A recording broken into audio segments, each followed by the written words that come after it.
సమస్త జీవరాశులకు అడవులే మూలాధారమని, అలాంటి అడవులను రక్షించుకోవాల్సిన బాధ్యత ప్రతి పౌరుడిపై ఉందని Tirupati SP zoo park curator Selvam అన్నారు. ప్రపంచ అడవుల దినోత్సవాన్ని పురస్కరించుకుని తిరుపతిలోని ఎస్వీ జూ పార్క్ నందు మొక్కలు నాటే కార్యక్రమాన్ని జూ క్యూరేటర్ సెల్వం ప్రారంభించారు.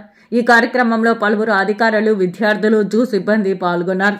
ఈ సందర్భంగా జూ క్యూరేటర్ సెల్వం మాట్లాడుతూ సమస్త జీవరాశులకు అడవులే మూలాధారమని తెలియజేశారు. అడవులను రక్షించుకోవడం ద్వారానే మనిషి తన మనుగడ సాధ్యమవుతుందని స్పష్టం చేశారు. మనిషి తన అవసరాల కోసం అడవులను నరికివేయడం వలన అనేక విపత్తులు సంభవిస్తున్నాయని ఆందోళన వ్యక్తం చేశారు. సమస్త జీవరాశులకు ఆవాసమైన అడవులను కాపాడుకోవాల్సిన బాధ్యత ప్రభుత్వాలతో పాటు ప్రజలపై ఉందని గుర్తు చేశారు. ఈ కార్యక్రమంలో ఎస్వి యూనివర్సిటీ మాజీ vice chancellor Rammurthy, forest assistant conservator Nagabhushana, zoo సిబ్బంది తదితరులు పాల్గొన్నారు.